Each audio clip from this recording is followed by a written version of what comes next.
जय जय श्री सीताराम भक्तों, स्वागत है आपका हमारा YouTube चैनल ब्रह्मेश्वर महादेव ज्ञान दर्पण में। भक्तजनों, आज हम चर्चा करने वाले हैं, जैसे कि अभी ये माँ के नवरात्रे चल रहे हैं।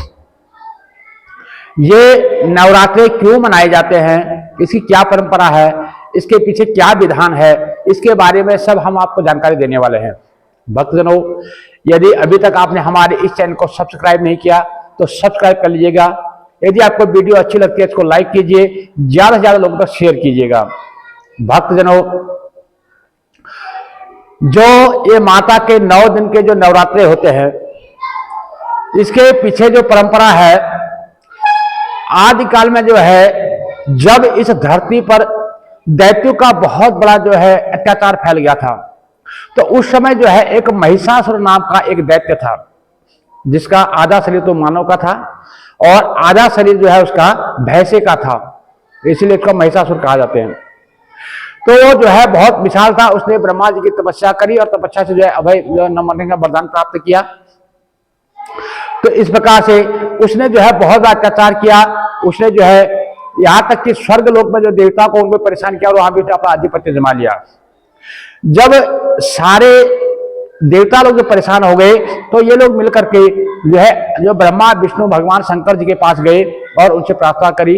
तो उन्होंने जो है अपनी जो योग माया आदिशक्ति मां भवानी है उनकी प्रार्थना करी, और उस अष्टभुजाओं वाली माता जब वहां प्रकट हुई तो उन्होंने जो है उसको जो है अपनी अपनी शक्तियां प्रदान करी और उन्हें जो है उस योगमाया को आज्ञा दी कि जो इस धरती पर जो है जो महिषासुर नाम का जो महेश दैत्य है उसके अत्याचार से लोग त्रस्त हैं, धर्म कर्म सब रुक गए हैं, इसलिए उसका जो है संहार करो।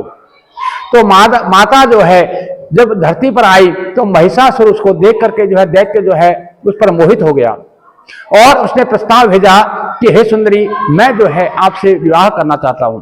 इस प्रकार का उसने प्रस्ताव भेजा तो माता ने जो हंसते हुए उसको जवाब दिया कि हे मूर्ख, यदि सचमुच में तुझे मुझसे विवाह करना चाहता है तो मुझसे पहले युद्ध कर।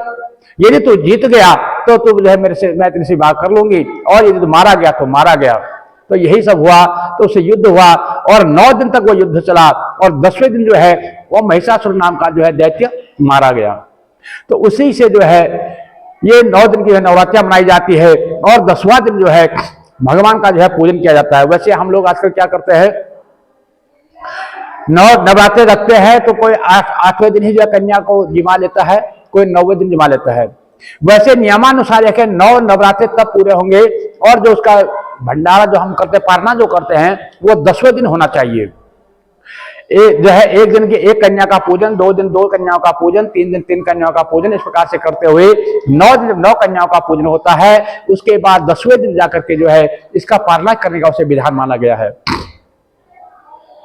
और जो हमें खेती बीजते हैं, जौ बीजते हैं, ऐसी हमारी मान्यता है कि आदिकाल में सबसे पहले जो हमारे जब भगवान ब्रह्मा जी ने सृष्टि की रचना करी थी तो इसी चैत्र महीने से जो है इस सृष्टि की रचना हुई थी। जो प्रतिपदा तिथि है इसी दिन से जो है आदि शक्ति का जन्म हुआ था। यहां से जो है सृष्टि की जो है जो प्रकृति है, आदि शक्ति माता है कौन?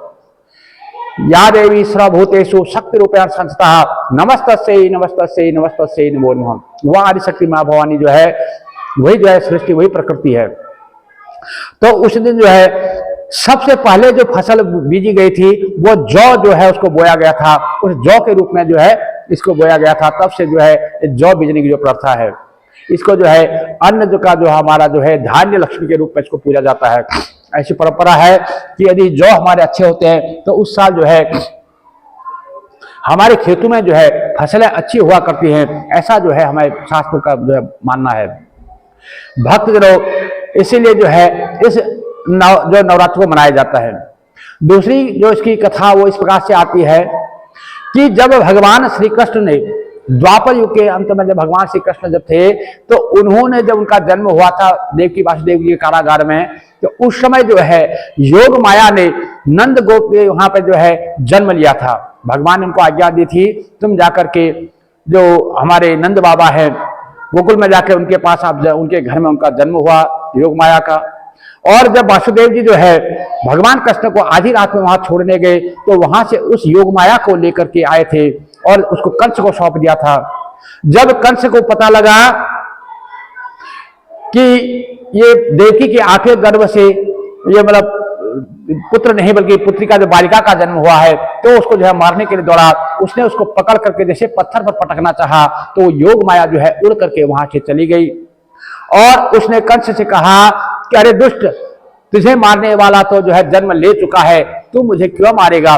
ऐसा कहते हुए माता जो है वहां से अंतर्ध्यान, जो योग माया थी वो अंतर्ध्यान हो गई और ऐसे जो है हमारे पुराणों में मान्यता है वो जो है विंध्याचल पर्वत पर जाकर के विंध्यवासिनी के रूप में स्थापित हो गई। तो भगवान ने उसको वरदान दिया कि तुम इसी विंध्याचल पर्वत पर जो है निवास, कलयुग पर्यंत जो है इस विंध्याचल पर्वत पर निवास करोगी और भक्तगण जो है 9 दिन तक तुम्हारी उपासना करेंगे और 10वें दिन जो है तुम्हारे नाम का जो है भंडारा करेंगे, ये जो है यज्ञ इत्यादि करेंगे। इस प्रकार से 10 दिन तक जो है तुम्हारी पूजा अर्चना चलती रहेगी। इसका जो है उस दिन, उस समय से भी इस नवरात्रि का प्रचलन माना जाता है। और वैसे जो इस नव शक्ति का मतलब होता है, वैसे जो है हमारी जो ये प्रकृति है, अगर इसको हम वैज्ञानिक तरीके से देखें, जो हमारे शारीरिक जो प्रकृति है ये जो है दैहिक जो है सात्विक गुण, रजोगुण और तमोगुण, दैहिक, दैविक, भौतिक, 3 प्रकार के ताप है, 3 प्रकार के गुणों से जो है हमारा जो है सृष्टि में बनी हुई है। तो सबसे पहले जो है जो हमारी तमोगुणी जो है माता काली को माना गया है, सतोगुणी मां सरस्वती को माना गया, रजोगुणी को मां लक्ष्मी को माना गया। इसलिए महाकाली, महालक्ष्मी, महासरस्वती के रूप में इनका जो है इनकी पूजा अर्चना की जाती है।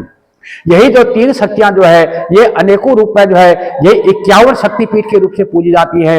यही जो 9 दिन 9 रात्रि के प्रथमं शैलपुत्री च, द्वितीयं ब्रह्मचारिणी, तृतीयं तद्घंटेति कुष्मांडी चतुर्थं, पंचमं स्कंदमातेति, षष्ठं कात्यायनीति च, सप्तमं कालरात्रि महागौरी चाष्टवम्, 9वां शिवरात्रि चौ, 9 दुर्गा प्रकीर्तिता। इस प्रकार से 9 दिनों तक चलने वाली पूजा यही जो है आदि शक्ति मां भवानी है।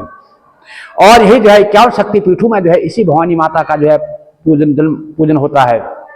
तो जो हमारा जो समाज जो है, जो हमारे शरीर में जो है इसमें सात्विक, रजोगुण और तमोगुण 3 प्रकार के गुण जो है हमारे ऊपर विद्यमान होते हैं।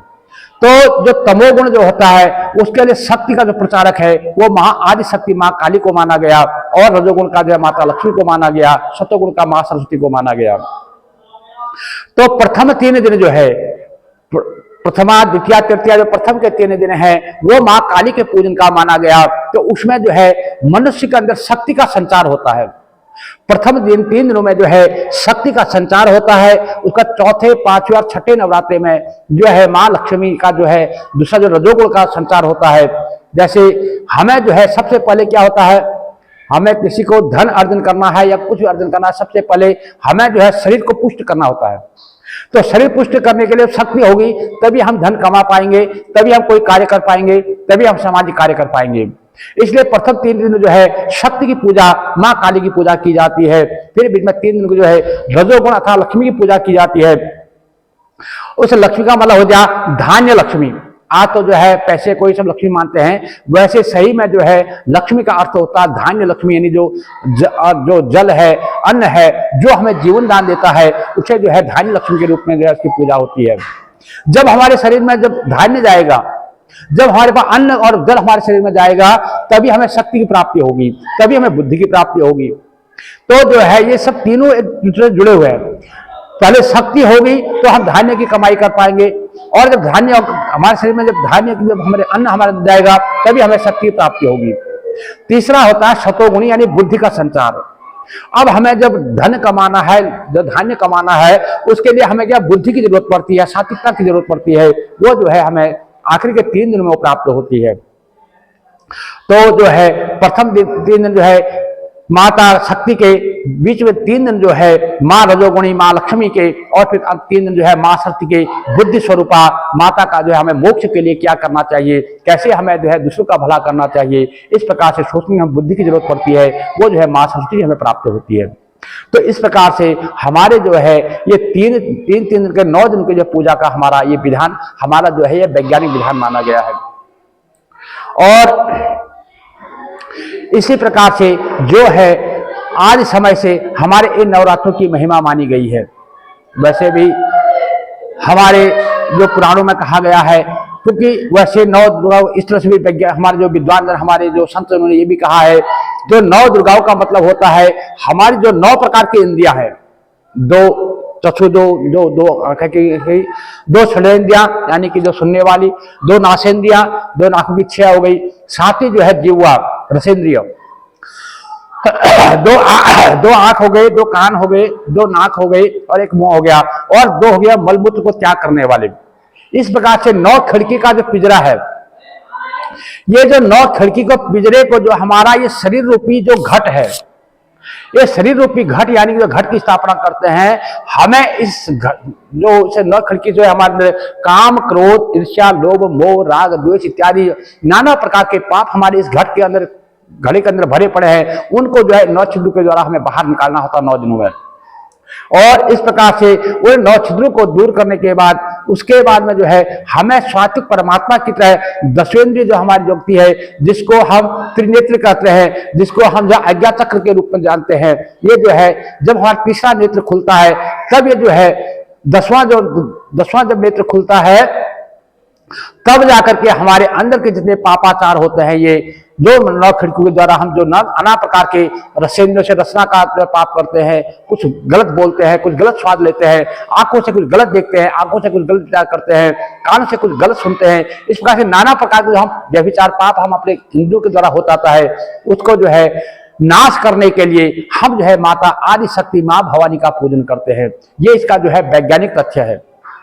इस प्रकार से भक्तजनों, मैंने अल्प बुद्धि के अनुसार जितना मुझे ज्ञान था उतना मैंने जो है आपको इसका बखान किया, क्योंकि मेरा अपना कोई ज्ञान नहीं, मेरा इसमें कोई अनुभव नहीं है। ये तो संतों की वाणियां है, संतों के मुंह से सुना, गुरुजनों के मुंह से सुना, जैसे मैंने सुना उसको अपने टूटे फूटे शब्दों में मैंने आगे आप तक उसको पहुंचाने की कोशिश मात्र की है।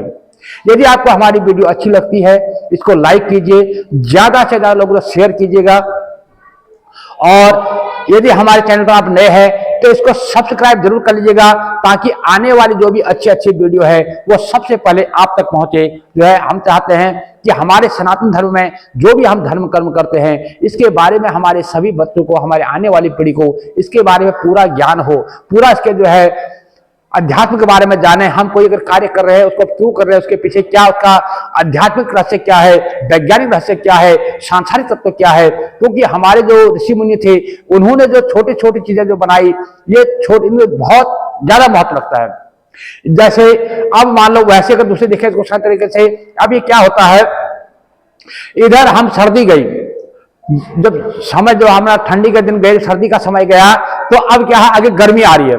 तो सर्दी के समय जो है हमने नाना प्रकार के ठंड लगते तो हम गर्म चीजें खाते हैं, तो उससे जो हमारे शरीर में बहुत गर्मी बनी रहती है। तो इस दिन जो है हम जब 9 दिन तक उपवास रखते हैं तो हमारे शरीर में जितनी भी अंदर की जो गर्म चीजें, जो हमारे गर्म जो हीट जो हमने खाई हुई होती है, वो निकल करके शरीर एकदम निर्मल हो जाता है। जब भूखे हम रहते हैं, 9 दिन तक भूखे रहते हैं, तो हमारा जो अंदर पेट है, जो हमारी जो मशीनरी है अंदर, वो बिल्कुल ही सिंपल जो है नॉर्मल हो जाती है। इसके बाद हम जो है अपना जो गर्मी का जो है हल्का आहार लेना शुरू कर देते हैं। तो इस प्रकार से होता है।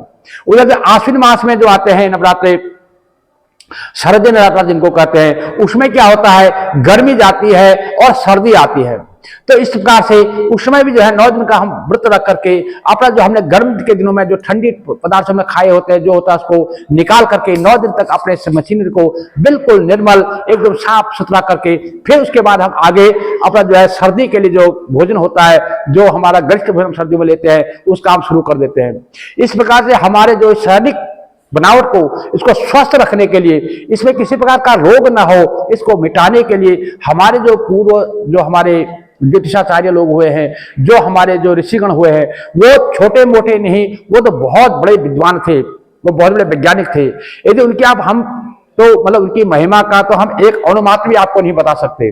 उनने तो इतना मतलब सूक्ष्म सूक्ष्म हमें ज्ञान दिया, यदि हम उसके रहस्य को जानने चाहेंगे तो उसको जानना तो अगर हमारे बस की बात कहाँ है, लेकिन उसको समझेंगे तो हमें लगेगा कि वो कितने बड़े दूरदर्शी थे। इसलिए भक्तजनों, आप इस वीडियो को जो है ज्यादा से ज्यादा लोगों को शेयर कीजिएगा। माता रानी आप सबका कल्याण करे, आपके घर में जो है माता रानी का शुभ आशीर्वाद बने रहे। जय जय श्री सीताराम।